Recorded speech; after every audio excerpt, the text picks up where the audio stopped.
First ইয়ারে যেমন পড়লাম না, আবার হচ্ছে সেকেন্ড ইয়ারে প্রি টেস্ট পরীক্ষা হয়ে যাচ্ছে, কিছুদিন পরে টেস্ট পরীক্ষা। তো আমি আইসিটির মধ্যে কিভাবে 80+ নাম্বার তুলবো? আসসালামু আলাইকুম প্রিয় শিক্ষার্থীরা, এইচএসসি 26 ব্যাচ যারা রয়েছে, তো আমাদের যে আইসিটি যে রয়েছে, আইসিটির মধ্যে কিন্তু তুমি এ প্লাস তুলতে পারবে সহজে। ইভেন কি তোমার বিল্লাল ভাইয়াও আইসিটির মধ্যে এ প্লাস পেয়েছিল। তো এখন তো রাজশাহী বিশ্ববিদ্যালয়ে পড়াশোনা করতেছি। তো কোন কোন টপিক থেকে এবং কোন কোন সিলেক্টেড টপিক থেকে তুমি তোমার সিকিউ কমন পড়বে এবং তোমার এমসিকিউ কমন পড়বে, ওভারঅল কিন্তু কথা বলার চেষ্টা করব। এবং আজকে তোমার যে এ প্লাসের যে টার্গেট আইসিটির মধ্যে তুমি কিন্তু ভালো করবে। ইভেন কি তুমি দেখতে পারবে এই আইসিটির মধ্যে কিন্তু হিউজ পরিমাণ স্টুডেন্ট ফেল করতেছে।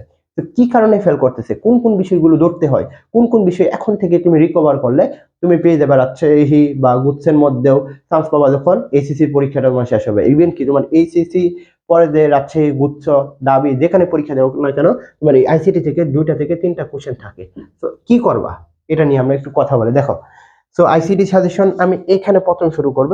আমি এখানে প্রথম অধ্যায়ের আগে আমি একটু কথা বলে নেব যে কি বলা হয় মানবন্টন নিয়ে। আমরা এখানে দেখতে পারবো সিকিউ আর হচ্ছে এমসিকিউ, এমসিকিউ আর হচ্ছে কি আমাদের কি বলা হয় ব্যবহারিক প্র্যাকটিক্যাল। তো সিকিউ এর মধ্যে আমরা দেখব 50 নাম্বার এখানে আসবে, অর্থাৎ 8টা সিকিউ, এর মধ্যে তোমাকে 5টা দিতে হবে। আর হচ্ছে এখানে হচ্ছে এমসিকিউ হচ্ছে 25 নাম্বার, আর হচ্ছে প্র্যাকটিক্যাল 25 নাম্বার। তুমি যদি মানে স্যারদের সাথে একটা ভালো সম্পর্ক থাকে, তুমি 22 থেকে 30 নাম্বার ইজিলি তুলতে পারবা।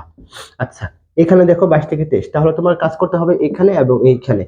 আচ্ছা, আমি যদি তোমাকে কথা বলি, প্রথম অধ্যায় এবং দ্বিতীয় অধ্যায় যেটা রয়েছে, এই 2টা থেকে তুমি আনসার করার কম চেষ্টা করবা এবং এখান থেকে তুমি একটা সিকিউ আনসার করবা। কারণ হচ্ছে কি, তুমি যত বেশি ম্যাথমেটিক্যাল মানে সিকিউ গুলো সমাধান করবা, ওইখানে তুমি 10-এর মধ্যে 10 পাওয়ার সম্ভাবনা থাকবে। আর এইখানে যদি তুমি সমাধান করার চেষ্টা করো বা এগুলো যদি সিকিউ দাও, তাহলে কিন্তু তোমাকে শিক্ষক অবশ্যই 1-2 নাম্বার এমনি কেড়ে নেবে। আচ্ছা, আমরা এইখানে মেইন বিষয়টা কি, আমরা 7 করে যদি ধরি, তাহলে 7 7 49, কত 49। আর 25-এর মধ্যে যদি আমি 18 ধরি আর ওইখানে যদি আমি 20 ধরি, দেখি তো আমাদের হয় নাকি আগে দেখি। তাহলে আমরা দেখি 8 8 16 আর হচ্ছে 17। আর এখানে দেখি 4 5 6 7, এই যে 8 হয়ে গেছে, তাই না? এখানে 8 9 হচ্ছে আমাদের কত, 8 9 হচ্ছে 17। তাহলে এখানে যদি আমরা দেখি কত, আচ্ছা এখানে একটু ভুল হয়েছে। আচ্ছা, আমরা এখানে কি বললাম 50-এর মধ্যে। আচ্ছা, এখানে একটু দেখি কি, আমি যদি সিকিউ এর মধ্যে তুমি 50-এর মধ্যে মনে করলাম তুমি 7 করে পাইছো, তাহলে 50-এর মধ্যে 7 5 5 7 35, মনে করো 35 পাইলা। আর এখানে এমসিকিউ এর মধ্যে পাইলা 20 নাম্বার, আর এখানে তো যদি তুমি 20 পাবা, দেখো তো তাহলে আমাদের কত হয়, 5 6 আমাদের হয় না। তো তোমাকে যেটা করতে হবে, তোমার সিকিউর মধ্যে তুমি 40+ একটা নাম্বার তুলতে হবে, যেটা তোমাকে চান্স পাওয়ার জন্য এগিয়ে যাবে। তো তোমার প্রথম যদি আমি কথা বলি, প্রথম অধ্যায় থেকে তুমি কি কি পড়বা? প্রথম তুমি পড়বা ভার্চুয়াল রিয়েলিটি, এটা পড়বা জেনেটিক ইঞ্জিনিয়ারিং, পরে কি বায়োমেট্রিক্স, আর পড়বা কি ন্যানো টেকনোলজি। এর মধ্যে ভার্চুয়াল রিয়েলিটি থেকে কিন্তু তোমাকে প্রশ্ন দেয়। তো এটা কিন্তু তোমাকে দেখতে হবে এবং এইগুলোর যখন মানে কনসেপ্ট তোমার ক্লিয়ার থাকবে, বিশেষ করে জেনেটিক ইঞ্জিনিয়ারের কনসেপ্ট যখন ক্লিয়ার থাকবে, তখন কিন্তু তোমার চান্স পাওয়ার সম্ভাবনা বা হচ্ছে তোমার মানে কি বলা হয় মানে হচ্ছে টার্গেট যে চান্স, অর্থাৎ 80+, সেটা কিন্তু তুমি এখানে পাবা। তোমার বিল্লাল ভাইয়াও কিন্তু একসময় এইচএসসি পরীক্ষা দিয়েছিল, এখন রাজশাহী বিশ্ববিদ্যালয়ে পড়াশোনা করে। তো তুমি এইগুলো বিষয় যদি দেখতে পারো, তাহলে কিন্তু তোমার প্রথম পত্র কভার হয়ে যাবে, অর্থাৎ প্রথম অধ্যায়। দ্বিতীয় অধ্যায়ে যদি কথা বলি, এইখান থেকে তোমাকে প্রশ্ন কোথা থেকে দিবে? এখান থেকে সবচেয়ে বেশি প্রশ্ন দেবে, তুমি স্টার মার্ক করো, তোমার নেটওয়ার্ক টপোলজি থেকে কিন্তু তোমাকে প্রশ্ন দিবে এবং এখান থেকে তুমি একটা সিকিউ কমন পাচ্ছ, অর্থাৎ তুমি 10 নাম্বার এখানে কভার করে দিচ্ছ।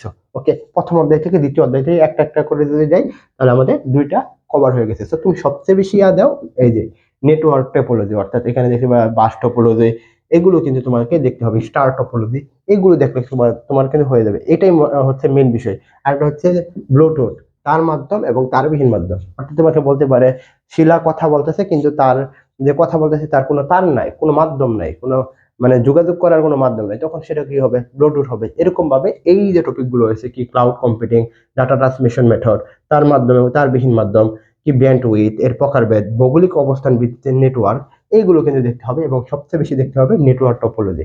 এখান থেকে তোমাকে কিন্তু প্রশ্ন দিবে। ওকে, এরপর আমরা এখানে চলে আসবো কি, আমাদের তৃতীয় অধ্যায়ের মধ্যে আমাদের কিভাবে প্রশ্ন আসে। এখানে আমরা যে বিষয়গুলো সবচেয়ে গুরুত্ব দিব, সেটা হচ্ছে আমাদের গেট, কোনটা মৌলিক গেট, সার্বজনীন গেট এবং আমাদের রূপান্তর করা, বাইনারি থেকে মনে করো হেক্সা, হেক্সা থেকে বাইনারি, এগুলো কিন্তু আমাদের দেখতে হবে, এখান থেকে প্রশ্ন আসবে। এবং এইখানে যে বিষয়গুলো দিয়েছি এগুলো তোমাকে শুধু সিকিউর ক্ষেত্রে ক খ গ ঘ সকল কিছু কভার করবে। তো এটা হচ্ছে তোমার তৃতীয় অধ্যায়ের মধ্যে তোমার এইগুলো বিষয়গুলো তোমাকে পড়তে হবে যদি তুমি ভালো করতে চাও। তোমার বড় বিল্লাল ভাই অসুস্থ, এই জন্য মানে ভালো করে কথা বলতে পারতেছে না। এরপরে চলে আসে কি আমাদের এই যে HTML।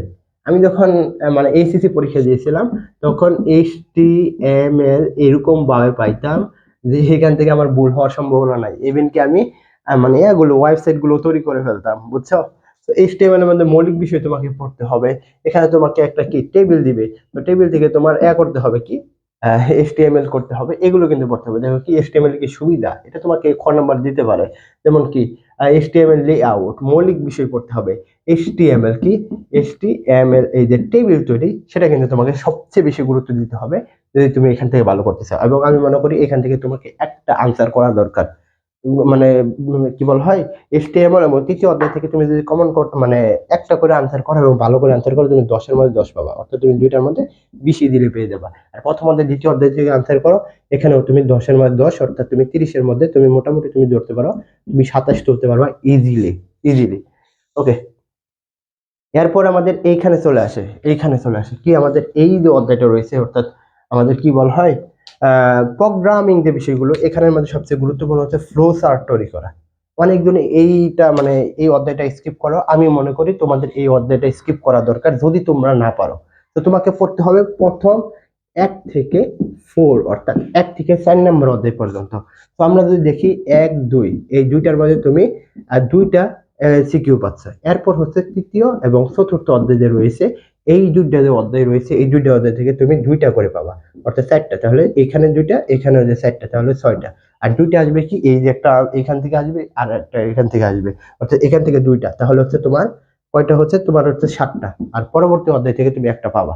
তো এরকম ভাবে কিন্তু তারা আনসার দিবে। তো তোমাকে যদি মানে আইসিটি এর মধ্যে ভালো করতে চাও, তাহলে তোমাকে যেটা করতে হবে, তোমাকে এখন থেকে লেগে থাকতে হবে। যদি তুমি এখন থেকে লেগে থাকতে পারো, তুমি শুধু এসএসসির মধ্যে ভালো করবে না, তুমি কিন্তু বিশ্ববিদ্যালয়ে চান্স পাবা, যেমন আমরা চান্স পেয়েছি, তুমিও পাবা। তো তোমাকে বলো পরবর্তী সাজেশনের জন্য তোমাদের অবশ্যই চ্যানেলটি সাবস্ক্রাইব এবং ফলো করে সাথে থাকবা। এবার আমি শেষ করছি। আসসালামু আলাইকুম।